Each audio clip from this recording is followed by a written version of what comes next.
Pregnancy టైంలో నేను హ్మ్. ఒక ఛానల్ నుంచి వెళ్ళిపోవడం. ఓకే. యాక్చువల్లీ కెరియర్ మనకు చాలా ఇంపార్టెంట్. ముఖ్యంగా అమ్మాయిలకి హ్మ్. స్క్రీన్ మీద విజిబుల్ కాబట్టి ఇంపార్టెంట్ గదా! అప్పటికి నాకు జస్ట్ కన్ఫర్మ్ అయింది అంతే ప్రెగ్నెన్సీ. నేను ముందే మాట్లాడుకున్నా. ఇట్లా ప్లానింగ్ ఇంట్లో ఉందని అప్పటికి మ్యారేజ్ అయ్యి 10 మంత్స్ అయిందనమాట. ఇట్లా ఇంట్లో గూడా నాకు ఆ ఛానల్ ఓనర్ మీద ఏమాత్రం లేదు కోపం. హ్మ్. ఎట్లా అంటే హి ఈజ్ వెరీ గుడ్. ఆయన మామూలుగా అపాయింట్మెంట్ ఇస్తుండే అంతా బావుంటుండే.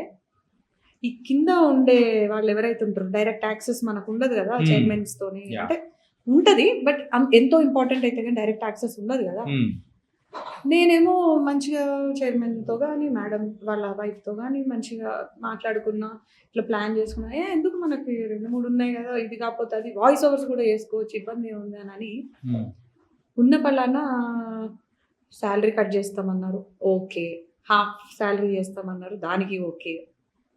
అన్నిటికి ఓకే అయిపోయి రేపటి నుంచి వచ్చేసేయండి వాయిస్ ఓవర్స్‌కి షిఫ్ట్‌కి అంటే ఓకే అన్నా. హ్మ్. ఆ వచ్చేమన్నది కాస్త బోర్డ్ మీటింగ్‌లో డిసైడ్ అయింది. మీరు ఇప్పుడు లీవ్ పెట్టేసి ప్రెగ్నెన్సీ అదే డెలివరీ అయిన తర్వాత మళ్ళీ రండి అని. హ్మ్. అంటే మరీ చిన్న పిల్లలం కాదుగా. అదే బ్రహ్మానందం అన్నట్టు మరీ అంత ఎదవలా కనబడుతున్నా. అట్లా నేనప్పుడు ఇక్కడికెందుకొస్తా అని చెప్పి 4 ½ మంత్స్ ప్రెగ్నెన్సీ అంటే నేను మానేసినప్పటికి 2 ½ మంత్స్. ఈలోపు ఖాళీగున్నా. గిఎఫ్ ఉన్నాయి. పెద్దేం ఇది లేదు. సో, ఆ తర్వాత నెక్స్ట్ ఒక ఛానెల్‌లో జాయిన్ అయ్యా. హ్మ్.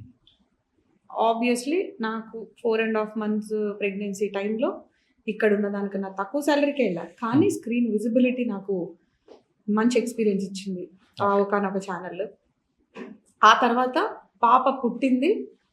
నేను లీవ్ పెట్టింది హార్డ్‌లీ 8థ్ మంత్‌లో లీవ్ పెట్టా. హ్మ్. 10థ్ మంత్‌లో పాప పుట్టింది.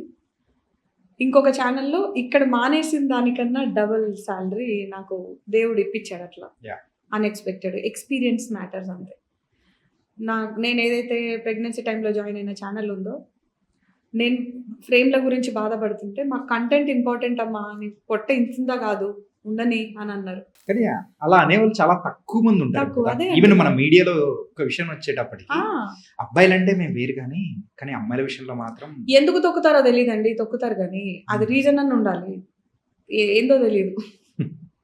బ్యాడ్ ఎక్స్‌పీరియన్సెస్ కూడా ఫేస్ చేశాం. కానీ అన్నీ మన మంచికే.